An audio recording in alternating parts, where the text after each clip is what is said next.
Scott, man, thank you so much for coming on the show here today. Really excited to have you on. Fingers crossed that the technology gremlins stay away for the next hour or so. But man, would you start by just telling us a little bit about yourself? Yeah, absolutely. My pleasure. So it's an honor to be on this show. The guests you had on, it's a who's who. So it's really flattering for me to be on the show. A little bit about me, I'm a little bit older than you, I think. So I grew up in the 80s. And if you grew up in the 80s, it was Arnold Schwarzenegger, it was Sylvester Stallone, it was Hulk Hogan, it was, just muscle and strength was everywhere. My dad was a big gorilla of a guy.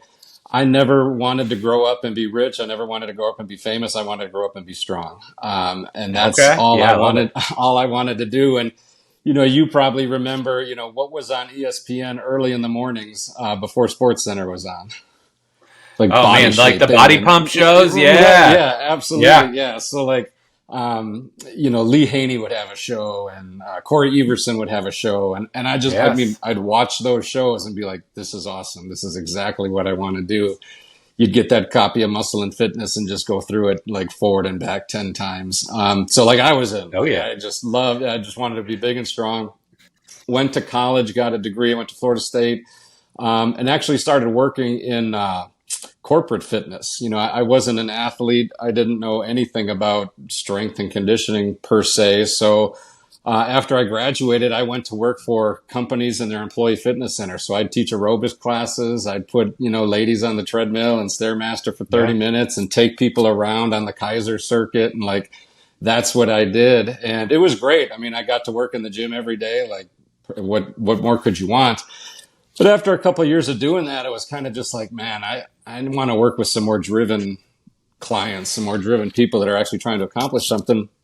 Sure. And these are really almost pre-internet days. So, if you can remember, the only time you could go to the internet, you had to go to the public library. I don't know if you remember those days, but so I'd go to the public library. You had to reserve like a 15-minute window of time and then get off for the next person to come on. And I just typed in strength or anyway, somehow stumbled upon the NSCA. It was like, this is it. This is exactly what I want to do. Sent away for the books. I had the cassette tapes, the 12 cassette tapes of the CSCS course, listened to all those in the car driving around and read the book. And I got my CSCS in 98 and then just started looking for a job. And what I was able to find was graduate assistant strength and conditioning coach at the University of Alabama, Birmingham. So I had never been in a college weight room before. Not once ever. Been even in a college weight room before. Wow. But I had experience, I taught aerobics classes and I helped people work out and I had my CSCS and that was enough at the time. Today, I would never even get an interview with my experience at the time for a GA. But, interviewed and I was lucky because it was a winter one that was starting in the winter. So there wasn't a lot of competition for it and I got it. And I was super thankful. Stacy Torman, my first boss in strength and conditioning was a female. So that gave me a really unique look on things. She hired me because she was pregnant and was needing somebody to help out when she went, on maternity leave. I started on a Monday and Wednesday, that 2 days later, I was like, where's Stacy? Oh, she had her baby last night. So I had been in a college weight room for 2 days. And now I was, the programs were written and all that, but I was essentially in charge of the strength and conditioning program for the rest of the spring. Wow. So it was wild. I mean, I got dumped into the deep end of the pool right away, but I loved it. And the student athletes could tell I was into it and all on board for their success. The programs were written. Again, I could talk, I could communicate, I knew how to lift. That wasn't the issue. And so I just had a blast. So we did that for 2 years. After that, I actually met my wife at the University of Alabama, Birmingham. She was the graduate assistant volleyball coach. Well, she got an opportunity to be the head volleyball coach at Birmingham Southern College, which was transitioning from NAIA to Division I. Oh, wow. So she was the first head volleyball coach there for Division I. So I started working with her volleyball team. And then the basketball coach saw what I was doing. And then the track, and it just built up to where, okay, now I'm the head strength and conditioning coach. at Birmingham Southern College, was their first strength coach, 900 square foot weight room, 2 squat racks, 2 benches, and a dumbbell rack.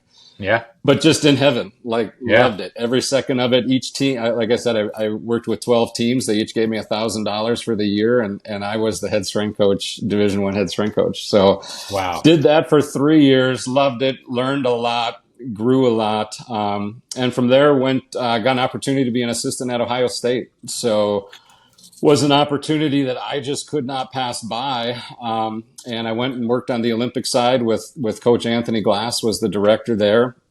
And by that time, I had done my GA. I was 3 years at Birmingham Southern as the head strength coach. I thought I knew what strength and conditioning was. And when I went to work with Coach Glass, it was like the difference between black and white and color.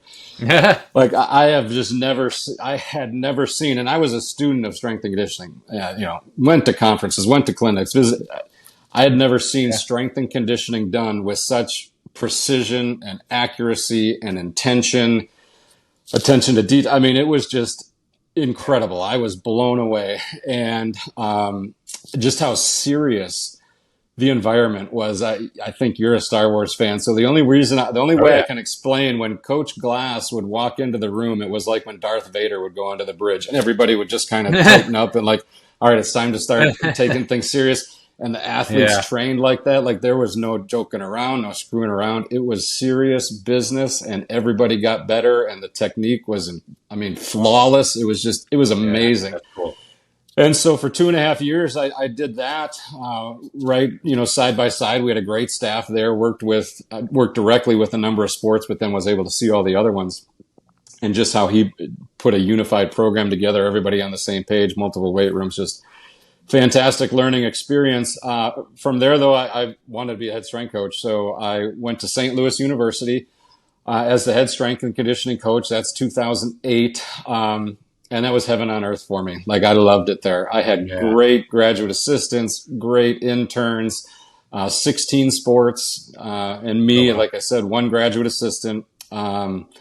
New weight room, but again, it was strength and conditioning heaven. I loved every second of it. The student athletes were great. I got along well with the coaches. Like I said, I had great interns and NGAs, lots of success, winning games and athletes getting better and teams working out more than they had in the past. Just any measure of success you want. It was great, but I kind of saw, I was there for 5.5 years and could kind of see, well, if I want to make that jump to the Power 5 or something like that, I actually need to be in a place where I can actually manage a staff, because that's what it would be like if I'm going to make that next jump. So from there, I went to Temple University in Philadelphia. So I was the head strength coach at Temple University, Olympic strength and conditioning. Had 2 full-time assistants, 2 GAs, 23 teams now instead of 16. Oof. So checked every box. Yeah. And unique, like fencing, rowing, crew, like all those East Coast. Oh, that's cool. Football, men's gymnastics, women's gymnastics, like weird sports that you kind of hear about. And so just again, as a strength and conditioning junkie, like more sports, more staff, like this is just awesome. Field hockey, just weird sports. So, in this meantime, though, now my wife has transitioned out of coaching because we had kids. So she's now in athletic administration. She had taken a job with the NCAA. So when I was at Philadelphia, I kind of always had a job, I need to get back to Indianapolis where she was working. And the position at Butler came open. So I oversaw Olympic sports at Butler. There was a head strength coach he did football and basketball. Men's basketball, and then I did women's basketball, men's and women's soccer, baseball, lacrosse, and then managed the part-time staffers, so would often do a lot with golf and swimming.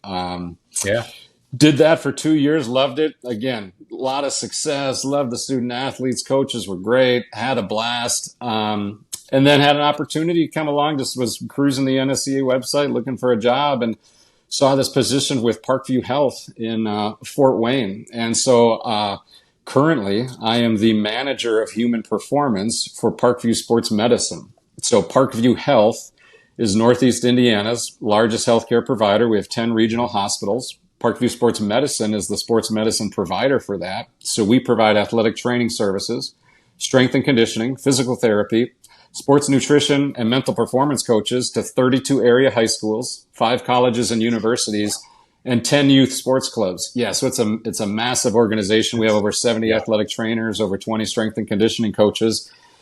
And essentially, I manage and provide strength and conditioning services in some way, shape, form, or fashion to all of those groups. It might be as small as, hey, we're a high school, we got our own guy doing strength and conditioning, but love to have you come by and check it out and see what you think. Sure, do a free consult. Right. All the way up to, hey, we want you to put a strength and conditioning coach full-time on campus, and then really anywhere in between. On top of all that, we also operate 2 private performance facilities. So think of like a D1 Sports or like what Velocity Sports Performance used to be. Yeah. So I manage 2 of those facilities as well, private sports performance training facilities where we do all this training, and then also have our Edge Performance program where any athlete in the community can come in and train with us. So never a dull moment. But I love it. I got the best job in the world. Dude, you said you wanted to manage more people. You got that wish, didn't you? Yes, I did. Yes, I did. Oh my gosh. Yeah. That's amazing. So one of the things that I want to start with, because you killed like 3 questions there. I didn't even have to ask them. Like, you gave me the career arc and everything. Yeah. One thing I would love to hear, because you've been in all these different environments, right? And I know a lot of young people listen to this show.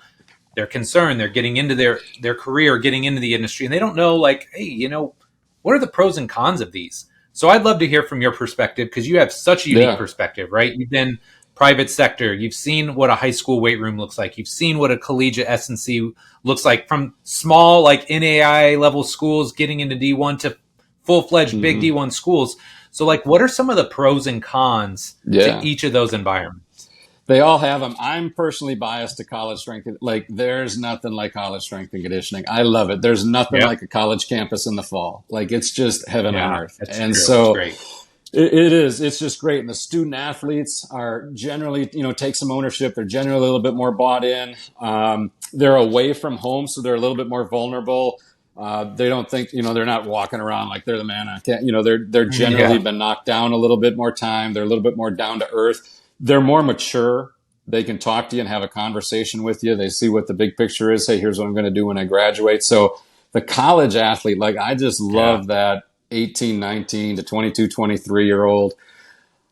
And you're with them so much, 2 or 3 times a week in season, 2 or 3 times a week in the off season. You're warming them up. You're this and that. You have so much contact with them. The coaches are at a higher level. The athletic trainers are great. It's just a more professional environment. So I love college strength and conditioning. Like, if Parkview Health was going to go out of business tomorrow, I'd get back in college strength and conditioning. But the hours are brutal. I was on campus at 5:45 a.m. every morning for 20 years. And then dinner with my family wasn't even are you kidding? Like, you want a vacation on the moon too? Like, it's just not going to happen. So, home at 7:15, 7:30. And the pay was what the pay was. Like, it wasn't great. We'll get into that a little bit later.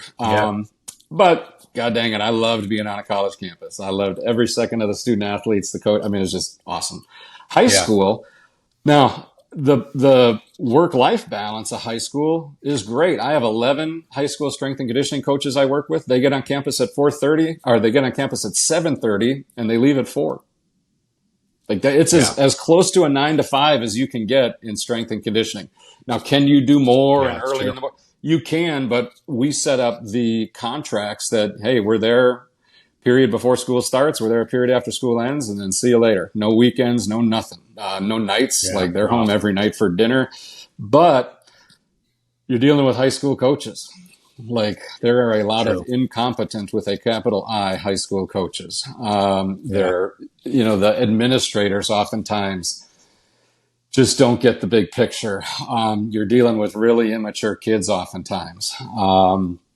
So those are some of but the work-life balance is phenomenal. The pay is oftentimes very good as well. No nights, no weekends, schedule's good. But again, to me, if you said, hey, Coach Scott, we're going to double your salary and you go down to local high school, nah, I'm just not working with high school, freshman boys. Right. Like, it just ain't it. It just ain't it for me. So, but again, the work-life balance, tough to beat. Private sector, little different. Now, when I say private sector, we're not like you, like this, you know, we have a 9-figure business behind us to keep us afloat. So this isn't Scott Charland strength and conditioning. But private sector, my staff works till 9 o'clock every night because we're doing teams every night. So it's late nights. Yeah. Now, I don't ask them a second of a time before 3:30 in the afternoon, but from 3:30 to 9, like we're cranking. You're not with the athletes as much to kind of in-seat, you know, we're with their club sports for this season, then they're gone and we'll see them another 6 weeks, you know, so 6 months from now when they start back up. But I like the business side of it now, the entrepreneurial side of it, the how can we make an impact with all of these kids in the community. But again, I don't play with my own money. I play with house money. So it's a different thing than IFAST and you. And we've made some mistakes before that had some zeros behind them. And I slept great that night. Where again, if that was my money, I wouldn't have been sleeping too well that night. So, but again, when you think of private, like a D1 or like, you know, the major kind of chains like that, I mean, you're late at nights. The athletes tend to come and go a little bit more than at the high school and college when, boy, you got them for 4 years. We can get them that long with the clubs, but we often don't. We do a ton of club training, and with a lot of that club training, a lot of those kids don't want to be there. Hey, man, I signed up to play hockey and get the uniform, like strength and conditioning, but I didn't sign up for this.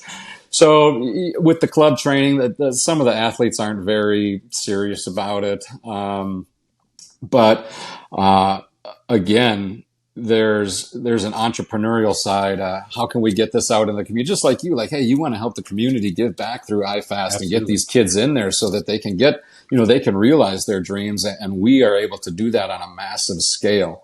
Pay is, I think, you know, pay can be pretty good. Again, if you own it, obviously the pay can be phenomenal, or you can go bankrupt. So there's a wide range there. But there's a lot of flexibility in that range. Yes. Right. But with us, and then there's a business. So like if you're not interested in that, which younger strength coaches often aren't, they want the X's and O's, they want to be coaching. Great. But man, this is a business. Like, hey, did you follow up on that lead? Did you call that mom back from the eval we just did? Did you update the dad on how the son's doing? A lot of times they're just, I don't care about any of that, which is fine. But if you're going to do private sector, you need to understand that it really is a business first and fitness second. And as long as it's private sector, that's how it's going to be. College, I don't have to deal a second with that. High school, you don't have to deal a second with that. Like the kids got to come. Private sector, we have to massage them in there, and we can't. Oh, you're late for the session? Absolutely. St. Louis University, hey, you're doing up downs and get out of here if it's been 3 times. Oh, nice to see you, man. Right. Hey, great that you could get here. Thanks for showing up. It's just, it's a different thing. So like, let's get going on that warm up. Let's go. Right. Yeah. If you're the like tough guy, you know, type A strength coach. Disciplinarian. Yeah. Private sector is probably not where you're going to find your wheelhouse. But again, there are pluses and minuses about them all. Well, and I think that's where, if you are a young coach listening to this, one of the most important things you can do, and I try and stress this a lot, is dip your toe in a lot of different pools, right? So if you know at 18, 19, 20 years old, the more environments you can get yourself into, even for short periods of time, maybe not a full internship, but hey, go work in a high school weight room for a little while, work in a collegiate weight room, go to a private facility. Because like you alluded to, there are totally different demographics. The feel is different. The culture is different across each one. And like you said, hey man, you may not like calling little Johnny's mom or following up with leads. But look, if you want to own your own business someday, sorry, champ, that's part of the game. Yeah. Right. And so like just like experiencing all those different environments, I think ultimately will help you fast track a lot of things. I'm going to interject a very short story and I'm going to let you talk. You bet. So when I was in college, they make you do like practicum hours, right? So pre-internship, you have to do a practicum. And I loved my aunt. She lives in Portsmouth, Ohio. So I said, oh, you have cardiac rehab. I'm going to come down here for a weekend and I'll do like 16 hours of cardiac rehab. And I tell you what, it probably took less than 16. It probably took 2 hours of cardiac rehab to realize this is not what I wanted to do.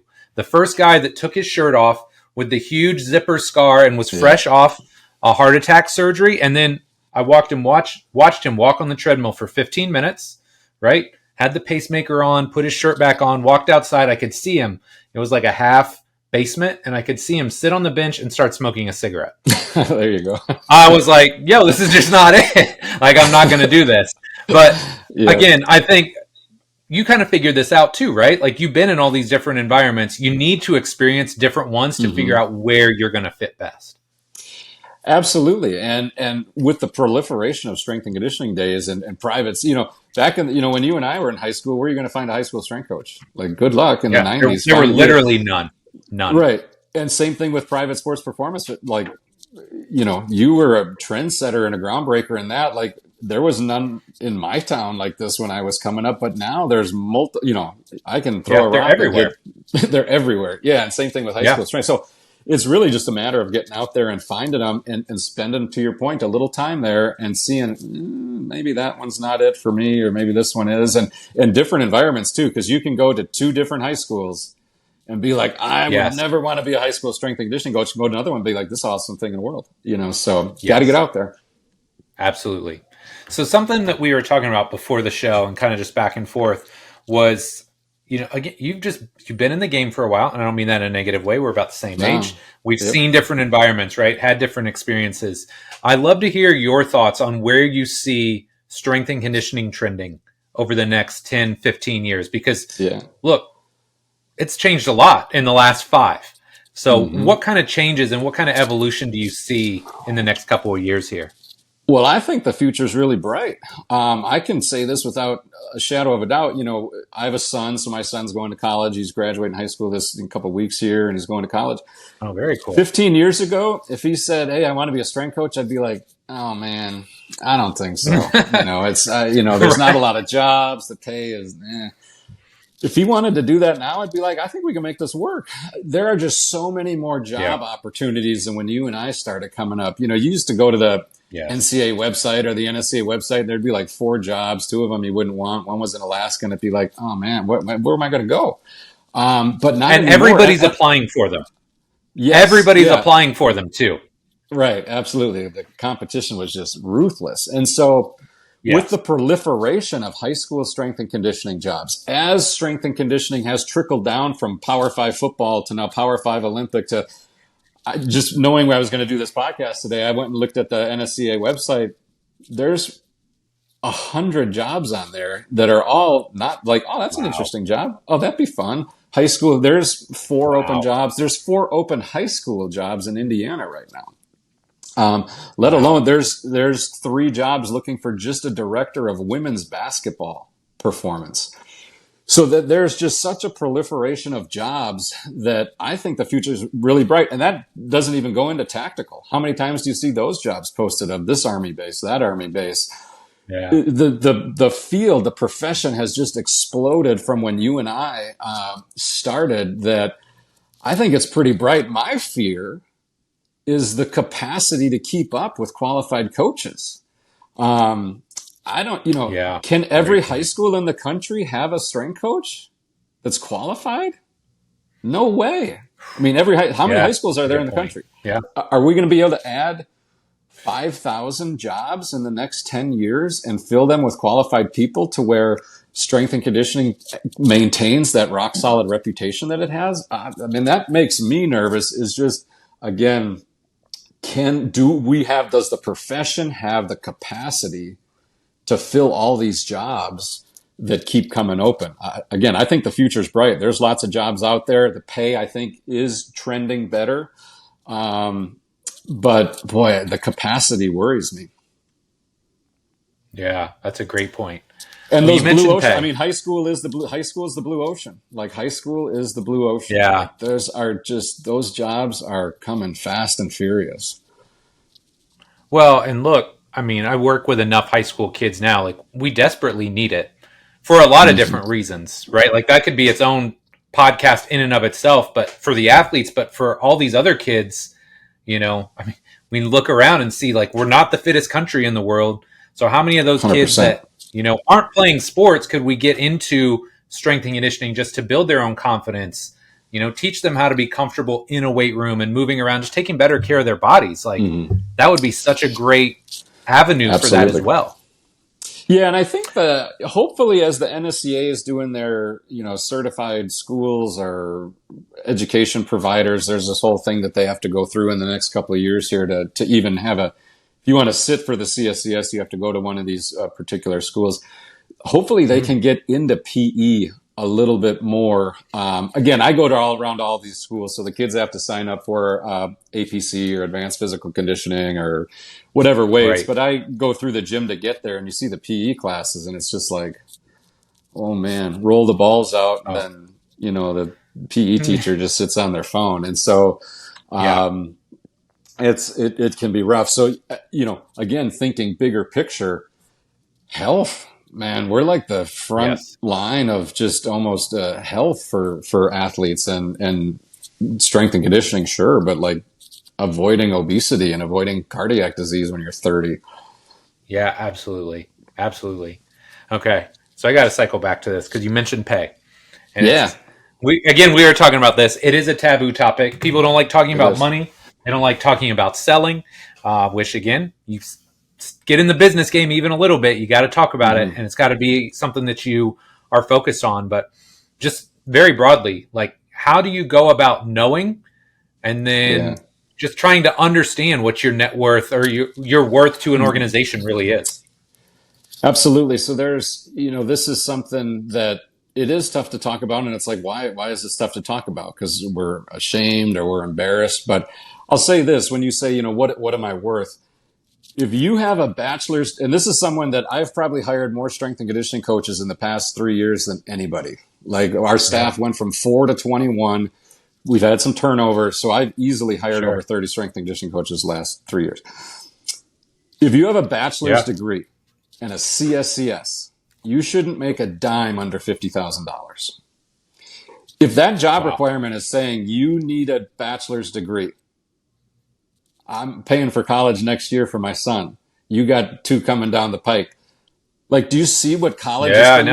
You're asking me, the minimum qualification for this job is minimum me spending $100,000. I mean, if you're going to like state school, for 4 years to get this degree, I need to make some of that money back. So, and then a CSCS is an advanced certification. Like it just is. It's not, it's way more than a teaching certification. It's more than a CDL, So to me, and now this is the Midwest, Fort Wayne, Indiana, the cost of living pretty low. You go to a major city or on the coast, type in your cost of living calculator. I'm saying in the Midwest, in Indiana, low cost of living, if you make less than $50,000 and you got a bachelor's degree in a CSCS, call me and I'll get a better job for you.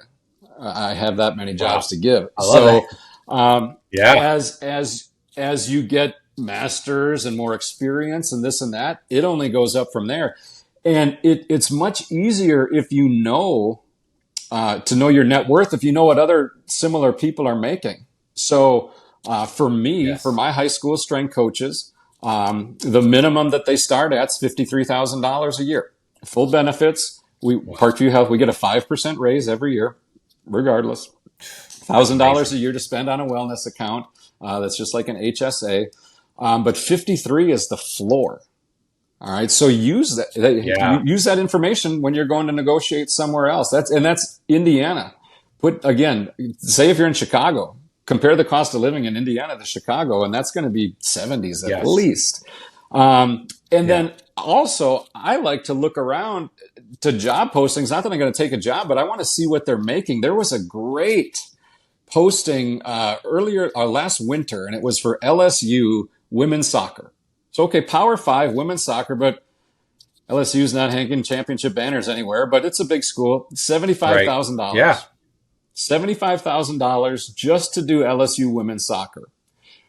Well, if I was a Power 5 strength coach working with women's soccer and maybe a couple other ones, if I wasn't making that, I'd have been knocking on my athletic director's door that next morning and saying, "Hey, I just want you to know what's out there."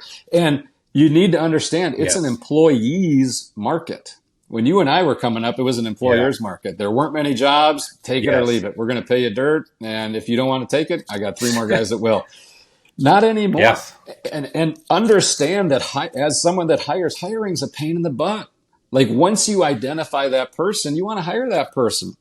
So leverage that stuff. And we can get into that about negotiation down the road, but learn what other people make. Ask your friends, hey man, what do you make? And so be the change that you want to see in the world. So when I was at Ohio State, 2005, that's knocking on 20 years ago. My salary was $36,500. I was an assistant Olympic strength and conditioning coach. I had, 6 teams that I trained. But if you're getting paid $36,000 today, no, don't do that. There's a bunch of other jobs. Yeah. Go take another job. When I was at St. Louis University, I started at St. Louis University 2008. 15 years ago. My starting salary was $55,000. Again, put that into the inflation calculator. Now, if you're a Division I head strength coach and you're not making 75, man, I think you need to go talk to somebody and threaten to leave, because there's a lot of other jobs out there that'll pay you that. And you need to leverage that. Parkview, where I am now, I manage a lot of people. I started at $80,000. I've got a 5% raise every year for the last 5 years. So you can figure out what that is. But, they pay me incredibly well. And, it's not something we're going to post on social media, what your salary is. But ask, the assistant strength coach at the same, in the Big Ten or the Atlantic 10 or wherever you are. Yes. The NSCA has posted some numbers about this, but when we don't know what other folks in the profession makes, that only helps our employers. That only gives them all the cards. Yes. As opposed to us. Yes. And, well, hey, I'm at Indiana. Well, hey, the guy at Ohio State's making this. The guy at Michigan's making that. There is a gigantic discrepancy in what the Purdue basketball strength coach makes and the IU strength coach makes. I would love to be, in on that conversation to see how that works, because there's just, when we know this information, if you work for a state university, there's a website you can go on and find what every state employee makes. You can find out what all those strength coaches are making. So, knowledge about what we make, will only help you determine your worth, and it's only going to bring your worth up. And when you get a job, when you get a great job that pays well, don't hide that fact. Lift everybody up. Hey, I'm making this, I'm making that. We so often in this profession, highlight I'm going to take a picture of my alarm clock at 4 a.m. and I'm going to, show you my schedule that's booked out throughout the day. Why don't you show me the new car you bought because you got an awesome job? Why don't you show me you taking vacation because you have a job that you can afford? No one gets in this profession to get rich, but we also don't get in this profession to drive a beat up car our whole life and to live in an apartment with 3 other guys and to eat ramen noodles every night. Like, it's okay to make some money. But no one's going to fight for us. We got to do that for ourselves. And the more we can educate each other on what you make, what I make, hey, this and that, where does this staff make? What's a high school strength coach make? What's a Power 5 football? That only helps everybody else when it comes time to negotiate with our employers. Yeah. Dude, I love that. And I think you're absolutely right. A little bit of transparency goes a long way. Mm-hmm. The more we understand what... Go ahead. Sorry, go ahead. No, I mean, just the more, and if you're afraid to say that, why are you afraid? Because you're ashamed what you make? Hey, there's 100 new jobs out there right now. Go get a better job. Go get a better job. Right. I'm behind you. You're behind you. We want to see the profession grow. I'd love every strength coach to make $100,000 a year. But you got to demand it. No one's just going to be like, hey, sure, man. I'll give you $20,000 raise. And you almost, sometimes you got to leave. Like, if they're not going to pay you, you got to shoot the hostage at some point. Yeah. Okay, so talk to me about negotiating for yourself. Right? Yeah. So let's say, hey, you're on this website and you talk to all your buddies and you're like, yo, I'm $20,000 a year underpaid. Mm-hmm. How do you walk into a superior's office and start that conversation? I think it's just numbers. It's like, hey, here's the facts. Like, I'm not guessing this or wanting to believe that. Again, I'll bring that same, it's so important that if we can, in the job posting, you list what the salary is. Here's the salary range. That's so important, because then that's ammunition that we can, it's black and white. It's not like, well, that guy just, he's always asking about money, like blah. No, man, it's right here. Here's what they're, the LSU women's soccer strength coach is going to make $75,000. Well, if I work for Auburn volleyball, I'm saying, hey, black and white, here's what a assistant strength coach working with one sport in the SEC, Power 5, this is what we should make. Or Big 12, any of them. Have the conversation, but we're so afraid. But let me tell you what, your boss negotiated their salary. You think the athletic director was like, oh, sure, that's your first offer, I'll take it. Absolutely. They did it. They just don't expect us to do it. Oh, the strength guys, they'll take whatever. You don't think the head coach negotiated their salary? Here's what we're going to pay the strength, the new coach at Alabama. You don't think he negotiated that salary? Come on, they expect it. And I will tell you this, there is always 5 to 10% more. When I went to St. Louis University, they offered me 50. I countered with 55. Now, again, I had to have a reason for that. They were paying an outside group $5,000 a year just to do the volleyball team's plyometric training, their speed and agility. And they offered me 50, and I said, well, I'm going to be working with 16 sports, 11 head coaches, because the track had all their, and I said, you're paying $5,000 for an outside group just to come in and do plyometrics. I think you should probably pay me at least $5,000 for every team. So that got me to 55. And I'll tell you how important that was. I made $55,000 there. 5.5 years later, I made $57,000 there. I got 5% raise in 5.5 years. But because I negotiated that initial $5,000, it was $25,000 more in total. Did the same thing at Temple University. They offered me 62 or something like that. I negotiated 65 in a phone because, the cost of living is a little higher. And again, once they've gone through the hiring process, the interview process, and they want to hire you, now you have the leverage. I said, I hire so many people, but I'm a strength coach. Point. I just love talking to strength coaches. I'll talk to them all day. You think the assistant AD wants to reopen the strength and conditioning search and talk to these guys again when they can just give somebody an extra $5,000 and be done with it? Let's just be done with it. I'm sick of talking to these guys. So, but you got to do it, and you can't feel ashamed of it and, I'm greedy and this and that. No, there's always an extra 5 to 10. And same thing with Parkview. They offered me, I don't exactly know, 72 or something, but they had the job range on the NSCA website, 60 to 80. So, man, I've been in it for 20 years, been a head strength coach at 3 different Division I universities. I'm thinking 80. And it was like, okay, we got you. So just know this. And again, you wouldn't go buy a car and like, here's our first offer. Oh yeah, let's do it. Or a house. Like these are big, major, lots of money decisions. This life, you have to negotiate it. And if they say no, all right, well, I'll take it then, But again, if they don't, you can't also be afraid to walk away. And if you're trying to negotiate where you are currently, again, having those black and white numbers. Hey, here's a job posting. There's a salary range. That's 10% under what I have. I'd love to stay.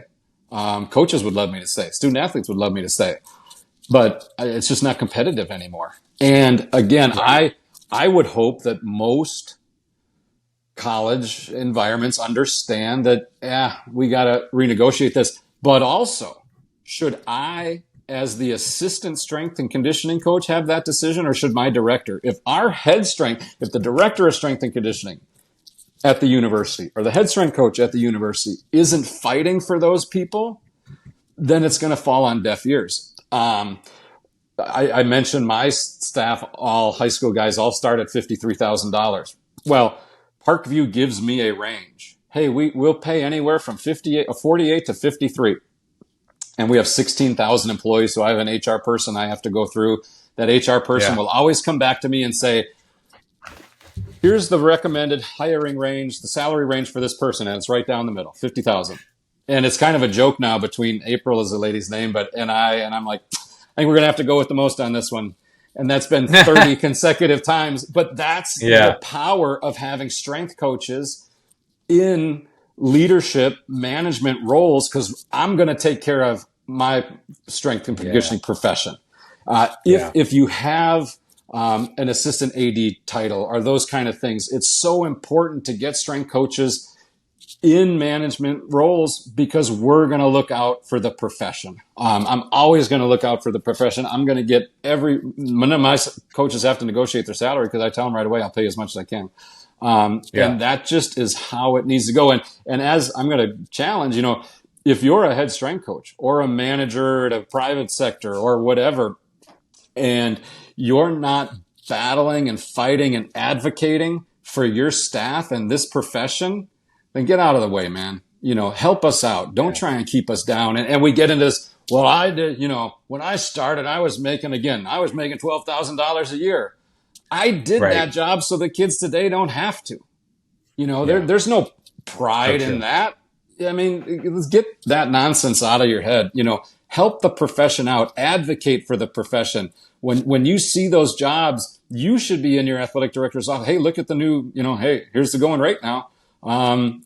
Advocate for pay, advocate for your staff to get them more. Because again, we didn't get in this to get rich, but we didn't get in this to die either. So you need to advocate for your staff. If you're a head strength coach in a leadership position, you got to fight for your staff's pay every day, and make the athletic director sick of hearing from you. Who cares? Like, the squeaky wheel gets the grease. You don't think the basketball coach is in there after a 20-win season being like, hey, a little more coming my way, don't you think? Because they are for sure doing it. Absolutely 100% doing it. Yeah, absolutely. I think two things that I always come back to is, if you're going to walk in somebody's office and ask for more money, there's two things. Number one, you got to truly believe in yourself and what you bring to the program, right? And that's where you have to have done the work going up. Yes. So have great relationships with the coaches, with the athletes, because if you do, they're going to go to bat for you, right? Mm-hmm. Everybody in the room's got your back. Number two, like you've alluded to, you got to be prepared. Don't walk in just like, I feel, or whatever. No, make it objective. Hey, this other person, similar job, similar responsibilities, they're making 10K more, 20K more, whatever. So that way it's less just pure emotion. It's like, no, here's my body of work. Here's what comparable coaches are getting. Now let's go from there. And I think if you go in there and you've kind of got an agenda and you know what you want to say, it's that much easier. Mm-hmm. And to your point, all this, you have to do a great job. Like, if you're getting kids hurt, starting point. Student athletes don't want to work out with you and the coaches hate you, like, it ain't going to work. Your sport coach can be such a great advocate for you as well. Hey, coach, man, LSU's offering $75,000. I gotta go. Let me talk. They're going to have much more power going to the athletic director. Yes. So, developing great relationships with sport coaches. Here's making sure you have testing results and showing that it's going in the right direction and all that stuff. First and foremost, obviously, you got to do a great job. But then you just can't be afraid of that conversation. But it's a tough one. Like, it's not easy. It is. Okay. Another topic I wanted to touch on with you, because again, we are, I don't want to say cut from a different cloth, but we are definitely from a different era, right? Where it was not uncommon to get somebody's random phone number and call them on the phone and talk shop for an hour. And I think this is something of a lost art. I'm hoping that we can come full circle on this. That's why I love that you had a real seminar, that I was honored to come speak at last month. But when we talk about networking, I think this is something that young coaches need to be thinking about. It may not be glamorous. It may not be at the top of their wish list, but it's hugely important for a lot of reasons across your career. So what networking tips do you have, or what advice would you give to a young coach that maybe knows they need to network, but is a little bit apprehensive about it? Yeah.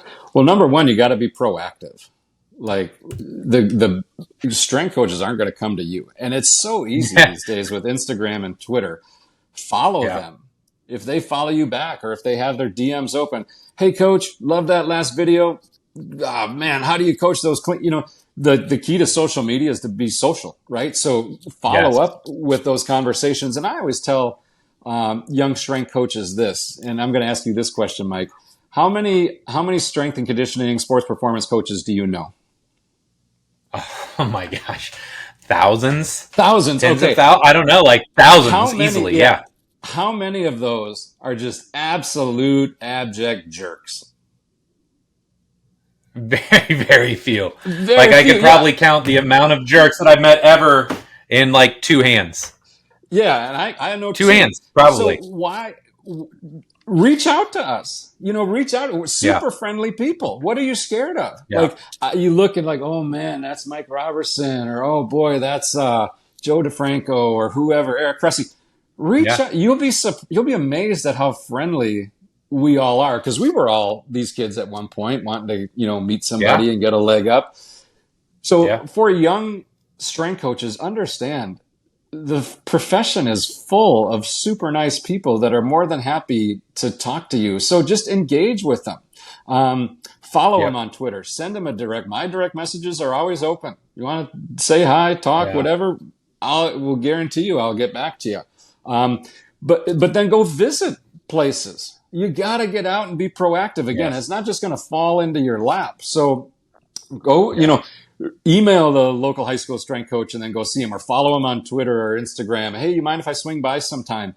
I will guarantee you that they're going to say, yeah, man, come on in anytime. Love to show you around, blah, blah, blah. And if they don't, well, that's valuable information too, because you want nothing to do with that person. So just get out there and network. And I go to the national conferences and this and that. And, oh, hey, why'd you go to the national conference? Well, I wanted to network with, hey, do you know every CSCS in your town?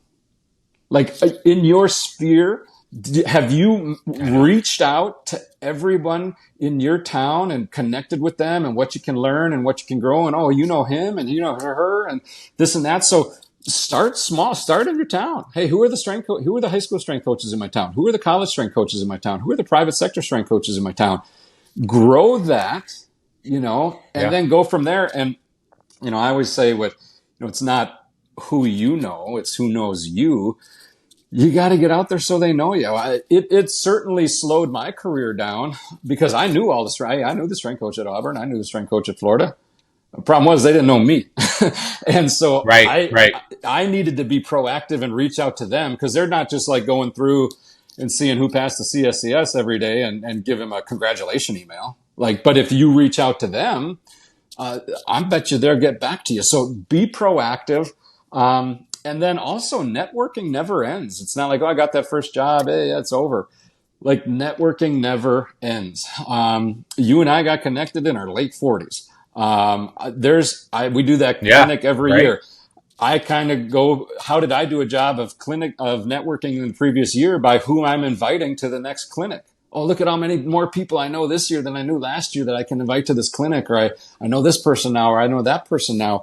Again, as you grow in the profession, keep networking. When I'm hiring for jobs, I'm going through Instagram, I'm going through Twitter, following the people. And if they're a head strength coach and I really like their stuff, boom, hey man, I see you do a great job. You got any assistants or GAs that are looking to move up? So I'm always, the only reason I go on social media is to try and network and find the next batch of employees. And you'd be surprised at how many people just never get back to me. That's crazy. Hey, coach, really like that last video you had of all your athletes doing cleans. I'd love to get somebody like that here. Do you know anybody that's looking for a job, or you had an intern or a GA that you'd recommend? Nothing. Yeah. And it's I don't know, man. That's it's like, what are we doing here? It takes 2 seconds to do that.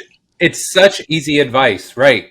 It's such easy advice, but like one of the simplest things when I was younger that I would try and do is just like one person a day.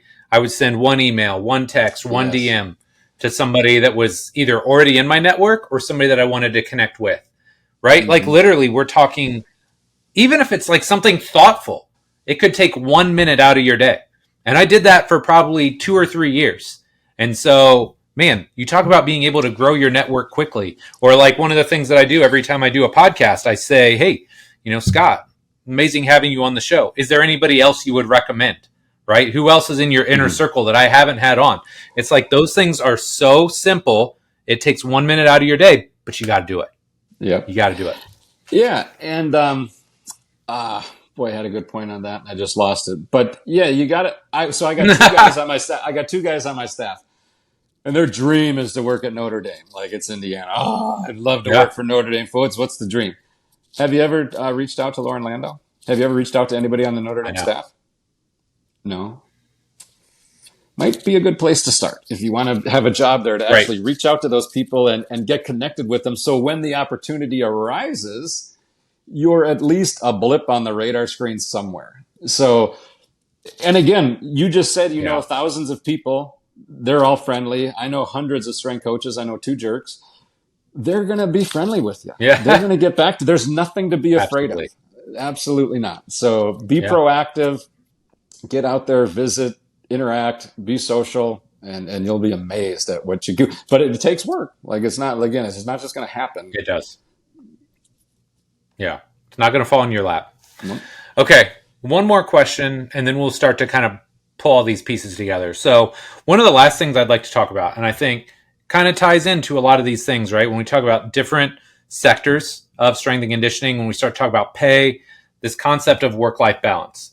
Mm-hmm. And I have my own thoughts on this, but you've been in all these different environments, right? And like you alluded to, like college S&C, maybe not so much. High school S&C, maybe a little bit more.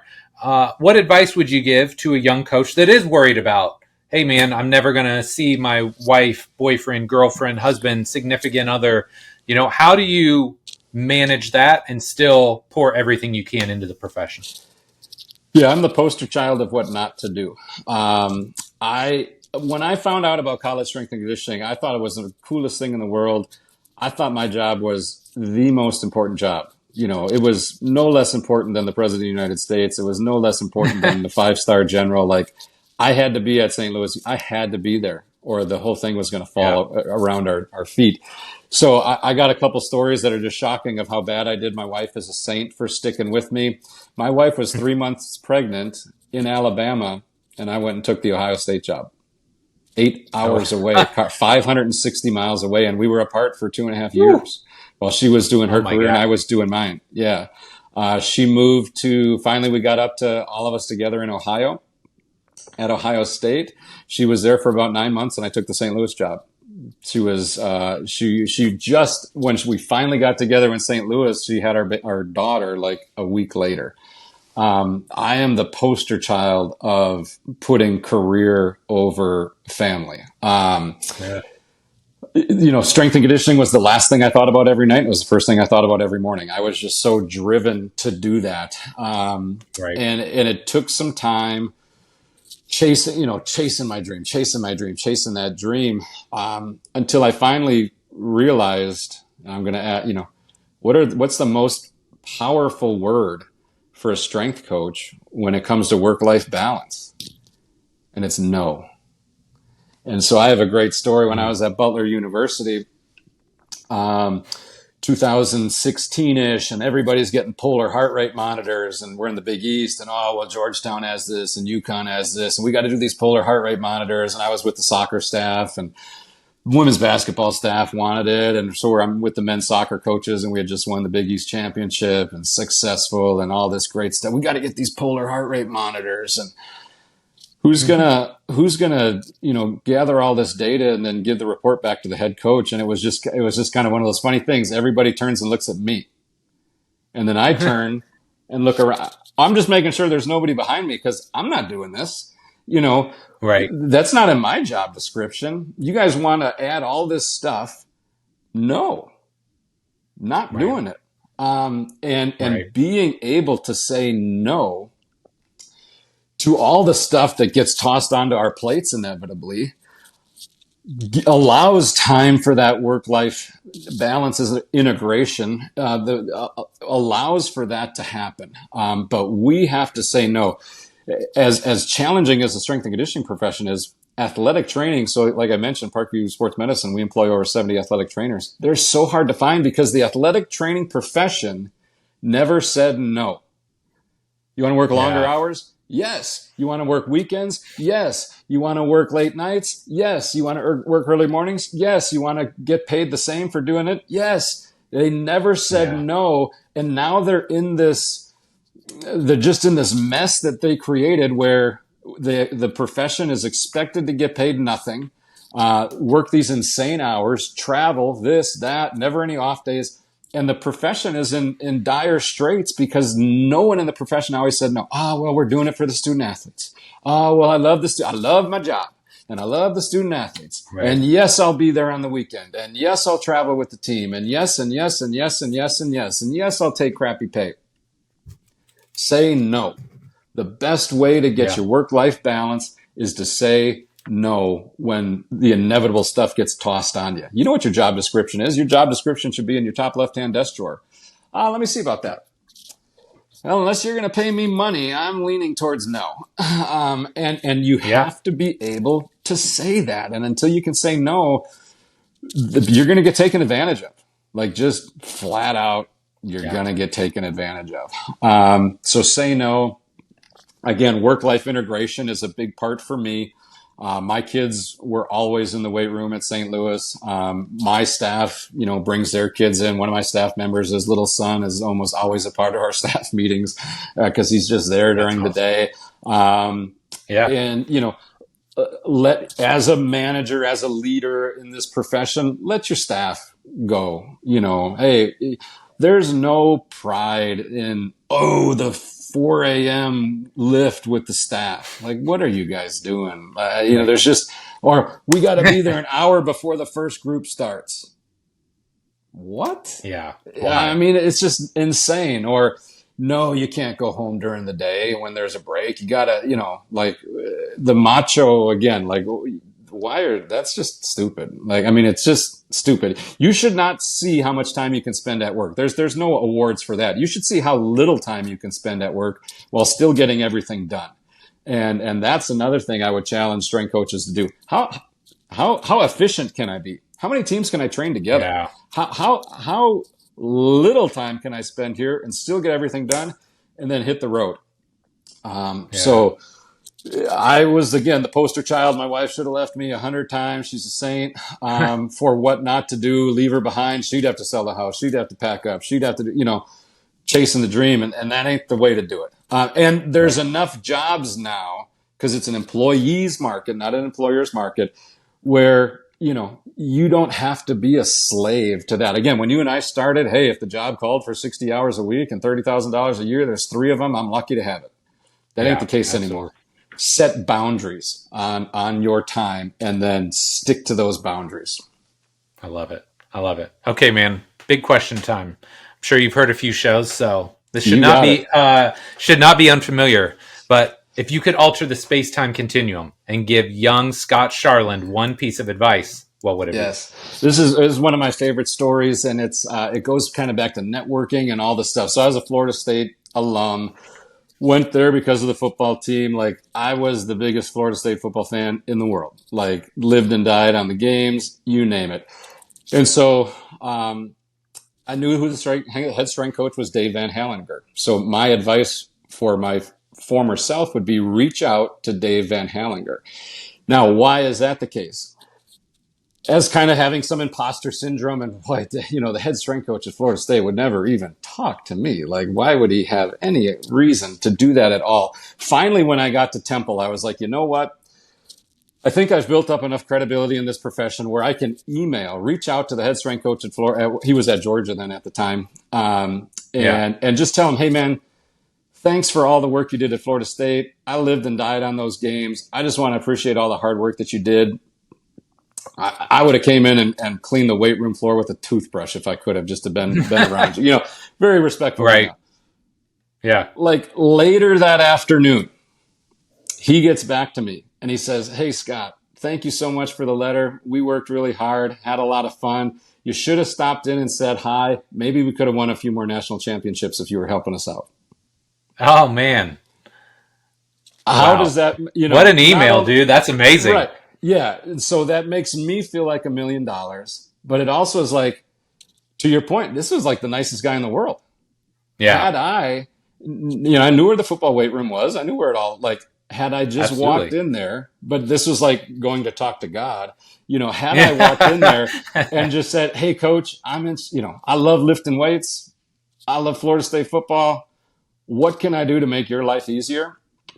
Right. In 95, 96, when I was there, I've had a blessed career, but it does be like, cool. If I would have interned at Florida State in 95, 96, got a GA, started working out, that my career path would have been different. And all I would have had to do was make that one, again, networking thing, which at the time was harder. You'd actually go in the weight room. But that's the advice I would give myself. Reach out to Dave Van Hallinger. And it's the advice for, reach out to the people that you want to be in the profession. Because like you just said, they're going to be nice and they're going to want to help you out. So that's my advice to my former self. I love it, man. I love it. Okay. Last but not least, we got our lightning round. So 4 fairly short questions. Your answer can be as long or short as you like. We're going to start off with number 1 because you have been everywhere. It feels like you've lived everywhere. What is your favorite city so far to live in? St. Louis, and there's not a close second. St. Louis. Really? St. Louis is awesome. Great weather. The winters are much milder than Indianapolis or Philadelphia for whatever reason, something to do with the river there. But everything in town is free. They got a world-class zoo that's free. They got a world-class art museum, science center. Like, it's one of the best cities in the world for kids. Clean, safe, lots to do, all kinds of stuff. Cost of living is very affordable. We cried when we left St. Louis. We did not want to leave. We raised our kids there. It was awesome. Again, I've enjoyed everywhere I've been, but St. Louis, head and shoulders above anywhere else. All right. I'll have to remember that. Okay. Number 2, favorite moment as a coach. Yeah. There's so many teams and athletes and those kind of things that it's hard to narrow down a moment because you'd forget about one. But I'll say this: when I was at Temple, my assistant there, Sam Whitney, and we had this Iron Owl program, and basically the student athletes would accumulate points on if you could do how many pull-ups and how many deadlift, and you just got points for physical abilities. And we ended up, if you got to be a gold owl, you got a sweatshirt, and a silver owl, you got a T-shirt, and we put it on social media, like the whole rank, record, and publish thing we were doing.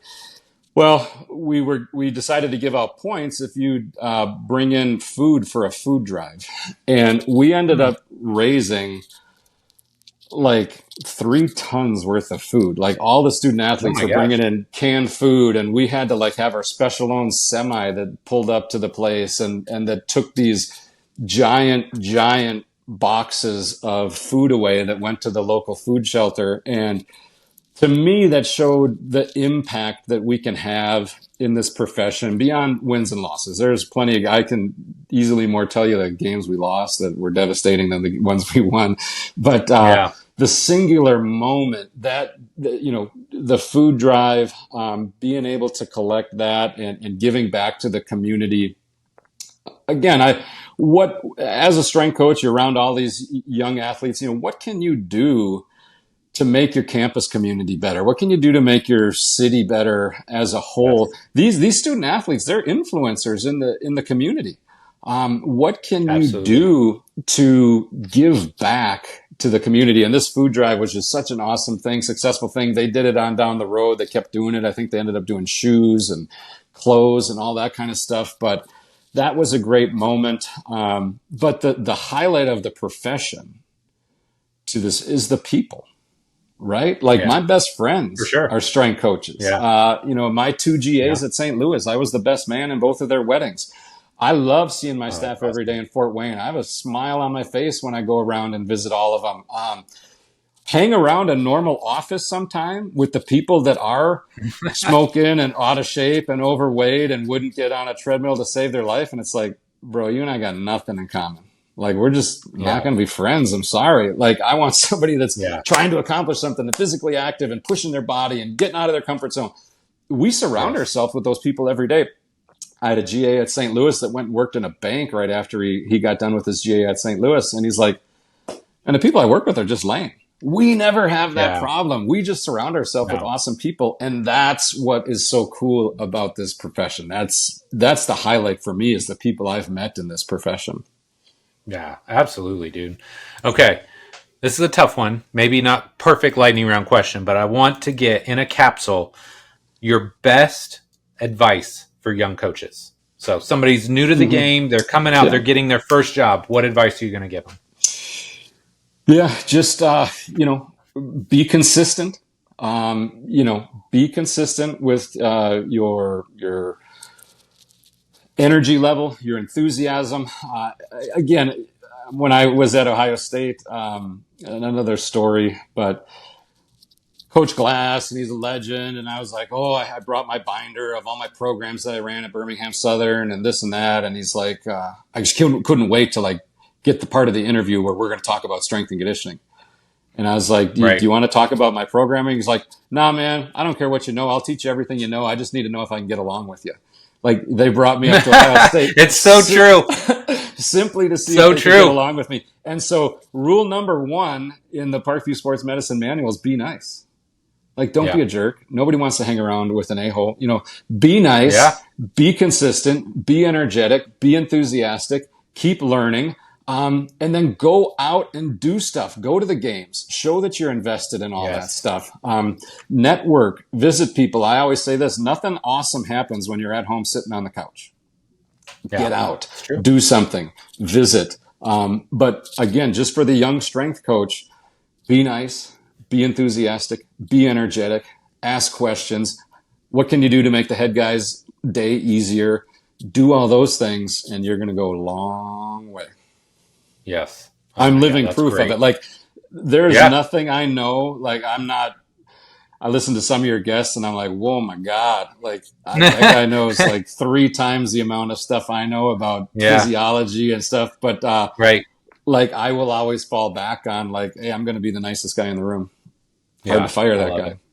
It is hard to fire that guy. Okay. Last but not least, number 4. What's next for Scott Charland, man? Yeah, just, my job is no longer to change student athletes' lives. My job is to change coaches' lives. And I want to just keep doing that. And to do that, need to grow sports performance in Northeast Indiana and the Fort Wayne area. And quite frankly, we grow that by tightening up our business solutions, making sure and showing my bosses that, hey, the business model of sports performance training does work.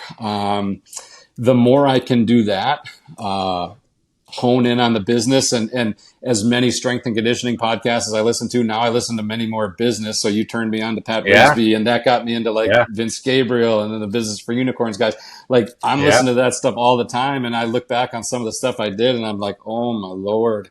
I wasn't following up on referrals. I wasn't doing any of that stuff. And it's like, holy cow, why did these people hire me? But, building the business, securing the business, showing that, yes, this can be a profitable business model, so that when the time that Parkview Health does want to expand into other areas, performance can go along with it. And then I can hire another strength coach, give them a great salary, put guardrails on their responsibilities so they have a great job, and just keep giving back the profession and making coaches' lives easier. Dude, this is awesome, man. Scott, I love the energy. I love all the great things you're doing for our profession. Truly appreciate that. Where can my listeners find out more about you and all the great work that you're doing? Yeah, social media is a good place. 20 Rep Scott on the next one we get on. I got a great squat program that I'd love to tell everybody about. But 20 Rep Scott on Twitter. On Twitter. My Twitter is certainly not for everybody, but reach out to me and DM me. I guarantee you I'll get back to you. Or Instagram. I think it's just Scott Charland on Instagram. But we also, PSM Performance is the business account, quite frankly, where you can kind of see what everything inside of PSM is, and PSM Performance on Instagram. And seriously, DM me. Email scott.charland@parkview.com. I guarantee you I will get back to you. If Dave Van Hallinger wasn't too big to get back to me, I guarantee you I will get back to you. Reach out. I'd love to meet you. I'm always hiring, and so I'm always looking for the next employee. And those are the best places to do it. Yeah, I love it. Well, Scott, man, again, thank you so much for coming on. This was really fantastic. I had a blast, man. I was excited for this all night. I had a great time.